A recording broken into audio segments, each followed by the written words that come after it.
जय हिंद साथियों, आप देख रहे हैं इंडियन क्राइम न्यूज ब्यूरो। मैं हूं आपके साथ रिपोर्टर जायरा खान। आज हम आपकी बात करवाएंगे भारतीय जनवादी पार्टी के राष्ट्रीय अध्यक्ष ए.के. भारती जी से। तो ए.के. भारती जी, मेरा आपसे पहला सवाल ये है कि ये प्रेस कॉन्फ्रेंस का क्या उद्देश्य है? आज जो प्रेस कॉन्फ्रेंस यहाँ पर हुई है, इसका मेन उद्देश्य है कि इंसानियत और जुल्म पर जीत। दूसरा उद्देश्य ये है कि जो हमारी पार्टी है भारतीय जनवादी पार्टी, उसके लिए हमें पूरे देश में क्या करना है, गरीबों के लिए कौन से हम मुद्दों को लेकर के आए जिससे कि गरीबों का उद्धार हो सके, गरीबों का भला हो सके और गरीबों की जो जेब कट रही है उसके लिए हम रोकथाम कर सकें। अब आप देख लीजिए गैस के हालात क्या है। गरीब आदमी का गैस लेना मुहाल है, 2 वक्त की रोटी बनाना मुहाल है, गैस का सिलेंडर लेके गली गली में घूम रहा है। महंगाई इस कदर बढ़ी हुई है कि सब्जी तक बेचारा नहीं खरीद पा रहा है, आटे के ऊपर पैसे बढ़ गए। अभी तो मैंने बच्चे से मंगाया साबुन, पहले 10 रुपए का साबुन था, इतना मोटा आता था, अब मैंने देखा उस साबुन को आधा करके 10 रुपए कर दिया। तो भाई साबुन आधा कर दिया, एक साबुन ऐसा आता है 10 रुपए का जो आदमी एक ही बार नहाता है, दोबारा नहा ही नहीं सकता। तो ये कहाँ पर ले जा रहे हैं? बच्चों के दूध इतना महंगा कर दिया, तो इस देश का नाश कर रहे हैं ये लोग। हमारी पार्टी ये चाहती है कि हम देश में आए, लोग हमें सपोर्ट करें, लोग हमारी मदद करें, हम लोगों की मदद करेंगे जिससे कि देश में परिवर्तन हो सके और गुंडा राज देश से खत्म हो सके और बाबा भीमराव अंबेडकर के कानून का राज होना चाहिए, कानून चलना चाहिए, ना कि किसी पार्टी का। इससे हर पार्टी का फर्ज होता है, हर सरकार का फर्ज होता है कि मुजरिम को पकड़ के कोर्ट तक ले जाना, कानून के हवाले कर देना। ये कौन सा कानून है जो मैं उत्तर प्रदेश के अंदर देख रहा हूँ? सीधे ही पकड़ो, इनकाउंटर करो और उसके बाद उसकी लाश उसके घर पे भेज दो। अरे भाई, पुलिस का काम है, कानून का काम है, उसको पकड़ो और कोर्ट में पेश करो। न्याय करना काम कोर्ट का है, मजिस्ट्रेट का है। ये पुलिस न्याय नहीं कर सकती है। पुलिस कौन सा न्याय कर रही है? ये न्याय हुआ? तुमने तो कोर्ट की अवहेलना कर दी। तो आप लोग इसे बंद करें और न्याय के रास्ते पर चले।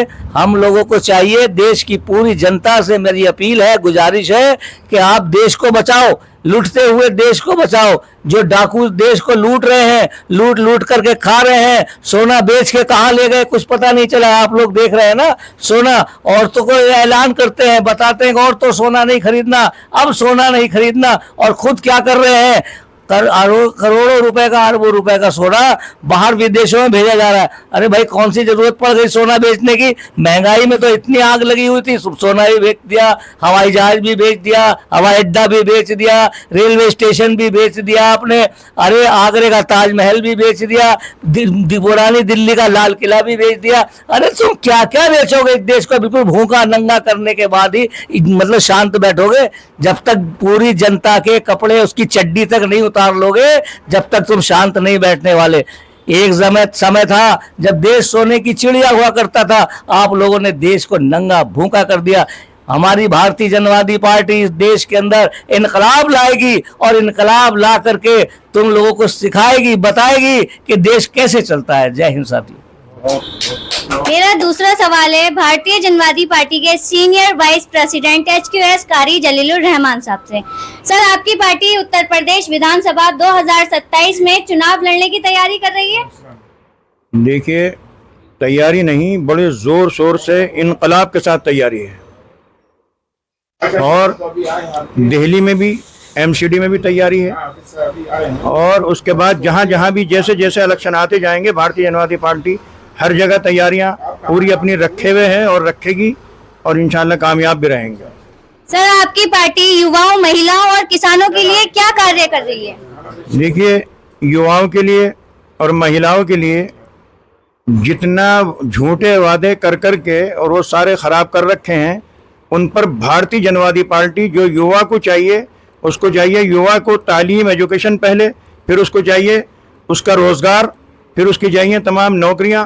अब सब खत्म हो चुका, कुछ नहीं है। भारतीय जनवादी पार्टी दोबारा उसको जिंदा करके मुकाम पर लाएगी। और महिलाओं का भी मान सम्मान जो इधर उधर हो रहा है गड़बड़, ये कुछ नहीं होगा। और ना ही कोई नया नाम उठेगा किसी भी मजहब को बुरा कहने वाला। जैसे नाजिया इलाही, उसने इतनी बड़ी तौहीन की है, जब तक मुसलमानों को बुरा कहा यह बर्दाश्त किया गया, लेकिन जब आका इनामदार हज़रत मोहम्मद मुस्तफ़ा सल्लल्लाहु अलैहि वसल्लम की तौहीन की गई, नाउज़ुबिल्लाह, वो नाकाबिल बर्दाश्त। फिर उस पर उस जालिमा ने एक मज़ीद जो तमाम हज़रत आयशा, तमाम सबकी अम्मा, उनके बारे में गुस्ताखी की। इसको बिल्कुल नहीं बर्दाश्त किया जाएगा। और ये जिसकी भी ताकतें उनके साथ लगी हुई हैं वो अच्छी तरह कान खोल कर सुन ले कि इस तरह से कोई भी मुसलमान का ही नहीं, किसी के भी मजहब की मजम्मत नहीं करेगा। अब हम आपकी बात करवाएंगे भारतीय कि अगर आपको मौका मिले उत्तर प्रदेश में सरकार बनाने का, तो आप पहले 100 दिनों में क्या क्या सबसे बड़ी प्राथमिकताएं रखेंगे? अगर हमें उत्तर प्रदेश में या किसी भी स्टेट में मौका मिलता है तो सबको उनके हुकूक देने की कोशिश करेंगे। महिलाओं को महिलाओं के हुकूक मिलेंगे, युवाओं को रोज़गार मिलेगा, और एजुकेशन के मैदान में जो कमज़ोरी है उसको सही किया जाएगा। उत्तर प्रदेश के अंदर एजुकेशन का स्टैंडर्ड बहुत लो है।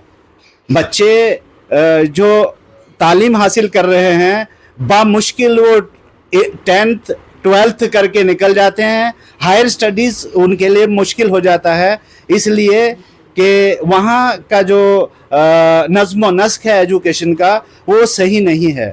इसके साथ साथ हॉस्पिटल्स का जो हाल है वो बहुत बुरा है। दवाई टाइम पे नहीं मिलती है, मरीज़ों का सही इलाज नहीं होता है, वो भी हम सुधारेंगे। एजुकेशन सिस्टम सुधारेंगे। रोड टूटे फूटे हैं, सड़कें बिल्कुल ख़राब हो चुकी हैं। जहाँ जहाँ भी वो इस तरह का सड़कों का, रोड्स का वो दिक्कतें हैं, परेशानियां हैं, उनको भी हल करेंगे।